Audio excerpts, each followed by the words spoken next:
Welcome back. This is part 2 of our training with Equine Connection, the Academy of Equine Assisted Learning. We're going to move forward with our leveled up training. So that's where horses teach humans how to lead. And our focus for this training is on embodied leadership and transferable learning, specifically about how facilitators embody these energies and guide clients through awareness. We're also going to talk about supporting the transfer of learning from the arena into daily life, leadership, and relationships. Again, this is some of the highlights from my Level 1 Equus Empowered program, which is a 9-week container. Building block formation, just a little reminder that this is a process that's leading somewhere. We'll move into our next module, which is about building relationships. So really helping your horse find peace in your presence for this work. So your presence, your awareness, and your attunement. And this is important because this is your work. This is what Equus Empowered is about, and the teachings from Equine Connection as well. It is really all about our inner work first. So some practical application from our previous training. And what is the balance? So healthy leadership requires push without aggression, block without rigidity, and draw, but without neediness. And this balance is what really creates the trust and willingness, especially in the partnership with our horses. Horses respond to congruence. So when energy and intention align, the horse understands. But when they conflict, the horse can become confused and also start to lose a little bit of that trust. Congruence creates clarity. Why does this matter in EAL? Partially because participants that come to our programs, they might not know horses. So facilitators have a large role and responsibility. They must protect horse welfare. They have to maintain clarity and regulate the environment. This is all adding up also to safety for our horses and our participants. So we know that push, block, and draw really help to create this structure and also begin to describe the external communication. But we always keep in mind that our horses are also responding to our internal state, especially as facilitators. So that internal state shapes the external energy. We've all noticed that two people can perform the same action, but the horse will respond differently, and then you wonder why. And it's really because the horse is reading the vibrational and nervous systems first. The horse's world is sensory. They perceive through body language, through tension patterns, heart rhythms, breathing patterns, and energetic coherence. They feel what we feel. So really, what are the differences between coherent and incoherent humans? When we are in coherence, we are grounded and calm, clear, and present. When we're in a state of incoherence, we might be anxious or conflicted or distracted, and then that can make us also become forceful. We know horses prefer coherence. We see it in the herds, and we see it in interactions from horse to human as well, and vice versa. So how does the push, block, and draw that we have learned about previously work through the nervous system? So push works best when the human is grounded, when they are confident and emotionally neutral or regulated and level. Otherwise, push can become pressure, and more pressure than we might intend it to be. Block requires calm authority, stillness, and a clear boundary. And without regulation, that block can become defensiveness. Draw, which is the beautiful thing, arises when the human softens and regulates and invites connection. Without presence, however, draw becomes seeking approval or neediness, and we start to lose that grounded clarity. I just wanted to give you a little herd leadership in action story. And we've got it titled The Mare Who Didn't Have to Move. She really didn't have to make big, explosive, physical bodily communications. So this is an observation from a broodmare herd that I was really blessed to be mentored by. So there was a mare. She was not the biggest and she wasn't the most dominant in the traditional sense. Her name was Gray Mist. You can see her son in the picture here. His name is Otto, or Lovato Zed. Misty, as I called her, didn't chase the other horses. She didn't use a lot of visible pressure. In fact, she had to move very little. But the entire herd, and those would be of all ages and varieties, would adjust around her. And that was regardless of what herd she was in. We could move her to various herds and she would be the same. And the herd would respond the same. So if she shifted her weight slightly, another horse would move. If she shifted her energy and lifted it just a touch, space would open. And if she softened, horses would come in closer. She wasn't constantly doing something, but she was clear in her presence. And the key about this was that she was absolutely confident in it. And so what was really interesting about that is when she did use more energy, which is what we would call a push, it was brief and it was clear. And when she held space or a block, it was calm and it was unquestioned. Those boundaries were clear. And when she softened or used some draw, horses from foals to mares to younger adolescent horses to older senior horses would choose to be near her. So she didn't need to escalate because she just was consistent and she was regulated and very aware. And the herd trusted that. So what was she using? So there's some push, and that was to create movement when needed. And there was a block that maintained boundaries, which she was very clear about. And then there was also that draw, which allowed for connection. And believe me, as a human, when she was open and allowing, that connection was deep and powerful. But most importantly, she was using them from a place of attunement. So why did it work? It's because she was regulated and consistent, very aware of the herd, and clear in her intention. No reactivity, forcefulness, and she certainly wasn't seeking. So I'd love for you to just feel into your own memories. Have you ever been around a horse like this? And what did it feel like to be near them? So most people say there was a sense of calm, safety, a groundedness, and very clear. And this is what horses are looking for in us, especially in our role as facilitator. So the most effective leadership in the herd is not the most forceful horse. It is the one most attuned to every member in their herd, in their environment, but also very attuned to themselves. I included our incredible gelding, Charlie, here, who is a beautiful also example of leadership. Safe, clear, grounded, confident, and very aware. So what do horses respond to? They don't follow the loudest. They respond to those that are most clear and stable. So if we parallel that back to us as facilitators, we're not trying to control the horse. You all have an awareness of that. But what we are learning to do is influence movement, which we can identify as a push.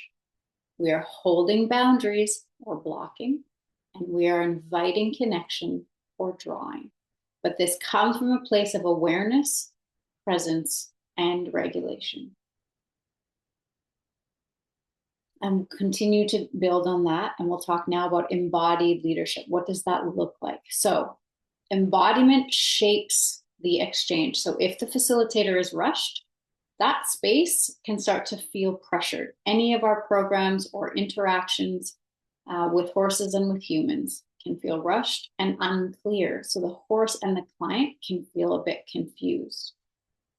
But if the facilitator is regulated, that space becomes safe and responsive. So the quality of the exchange is influenced by the facilitator's state. You are part of the system.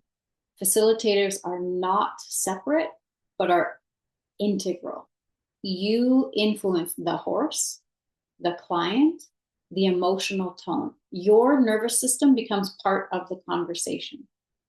So if we look at what does embodied push, block, and draw look like as a facilitator? So push can look like clear, grounded direction. A block looks like calm and creating stable and reliable boundaries that, of course, are fair and understandable.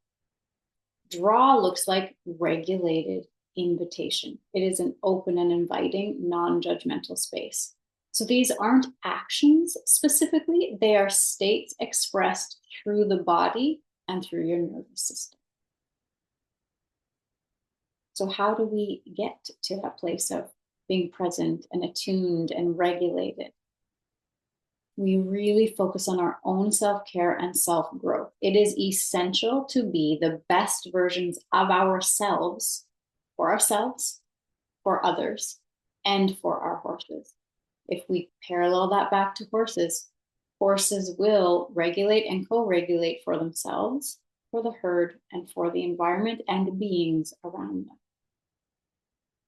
As facilitators, we are in an industry of being in service to others. But in order to fully be in service to others, we have to first be in service to ourselves. And being in service to ourselves through things like self-care and self-growth create energy and tools, and then that true place from which to give. We become a conduit rather than a vessel. A conduit always has those elements flowing through it, whereas a vessel can be filled up and emptied. We want to ultimately continue to be a conduit. So self-care balances the nervous system. It creates resilience against stress, calms the body and mind. Ultimately, it provides us with an armor against stress. Very importantly, if we create a gratitude and appreciation mindset, we also create huge physiological, emotional, and spiritual shifts within ourselves for very high benefit. Gratitude is the highest frequency that we can attain in our bodies. It is incredibly beneficial to shift into a state of gratitude.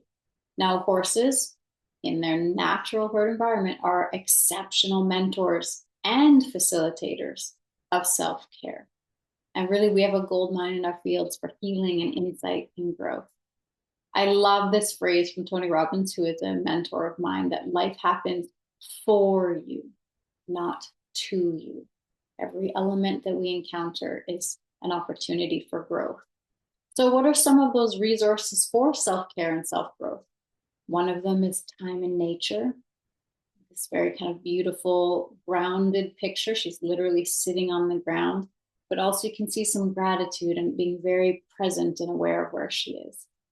Some other things are, listen to some podcasts or books, or get some coaching that is in alignment with your growth.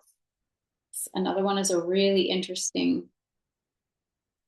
tool is to do a guided meditation.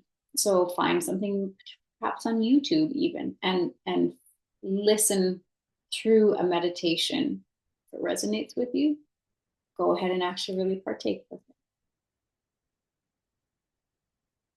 So meditative and mindfulness space for yourself is a practice that's an essential tool for a facilitator or practitioner in order to be of service to themselves and to others.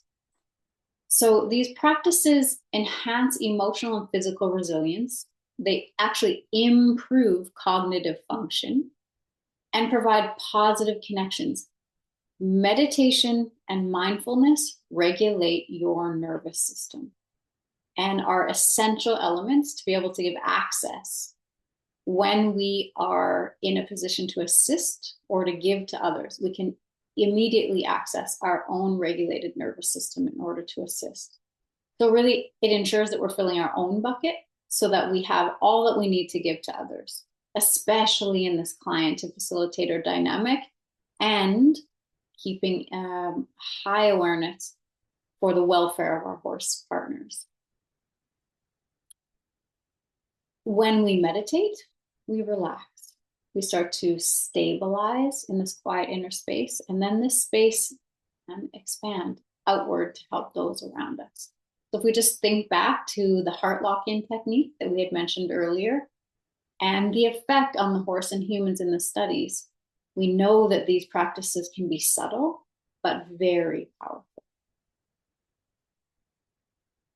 I share this resource with as many people as I can because it's, again, simple, but really powerful, and you feel good when you're done it. The link that I've given you here, and my apologies, you won't be able to click on it, but do write it down or screenshot it or take a picture with your camera and access this priming exercise by Tony Robbins. And I've given you the short one. It's just 15 minutes. And you'll go through a breathing exercise. Then you'll shift into a state of gratitude and then some connection. And then there's a powerful visualization exercise after. And when we start to get into these patterns, we prime our cognitive ability, but we also drive it deep into our nervous system. We start to create those pathways, and then we become even more easy to access those states that allow us to be of service to ourselves and others. I just think this is an amazing quote by Mark Rashid, that horsemanship is the art of mastering our own movements, our own thoughts, emotions, and behaviors, not the horses. It is always about us first. So then we'll look at this meditative and mindfulness space with the herd. So it's an essential tool also to create the safe space and relationship with our horses in order to be of service to ourselves and others.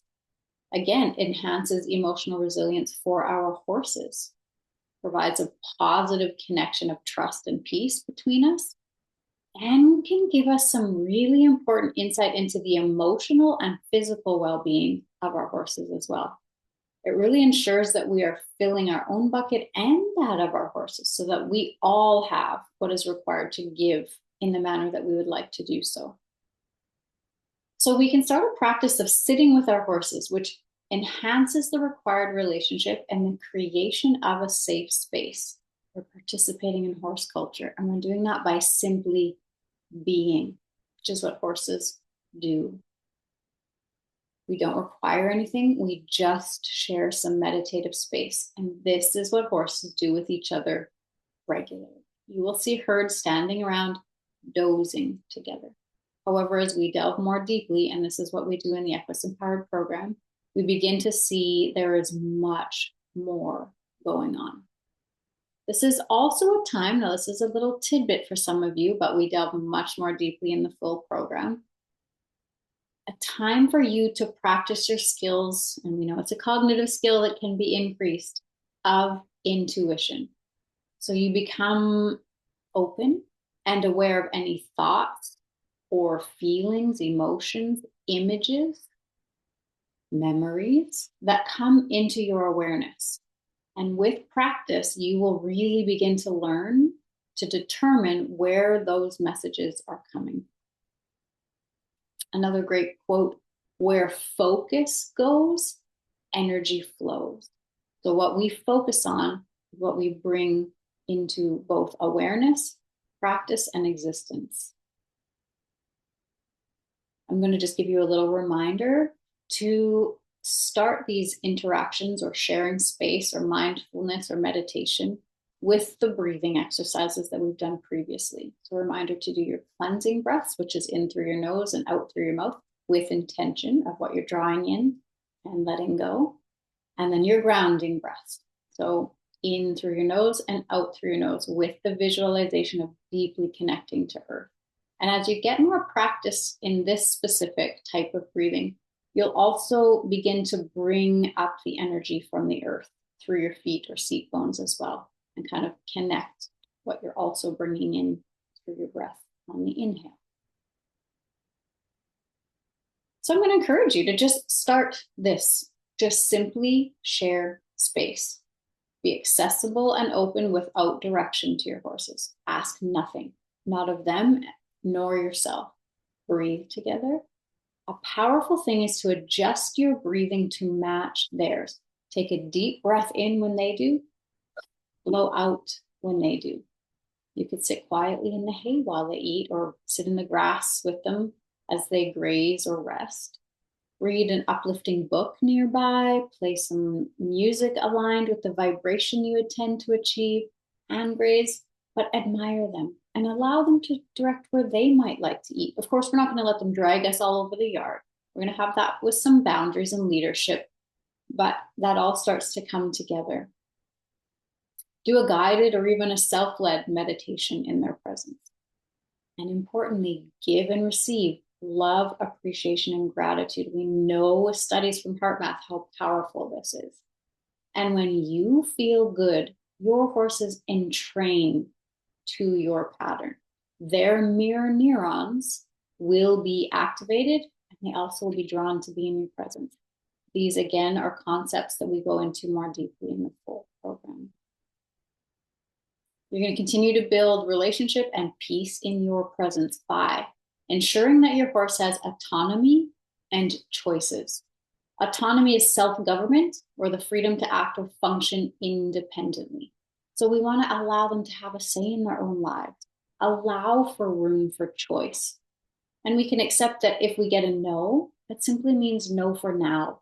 We can acknowledge and allow that, and then open other doors for them to say yes. The more they're allowed to say no, the more they will begin to choose to say yes as we build relationship and trust. You become their safe place and where they find peace.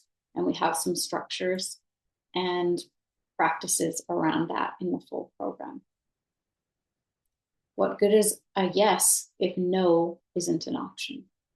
So finding peace in your presence means that your horse is only giving you clues about what they need from you. It's your responsibility to give it to them from a non-judgmental place. We don't take it personally. We really look at it as an opportunity to learn and grow. So just as an example, often, again, hear this phrase, respect, in our industry. So if we see a lack of respect from our horse, really it's only a communication that your horse needs more from you. And it's not a problem with the horse. All behavior is communication.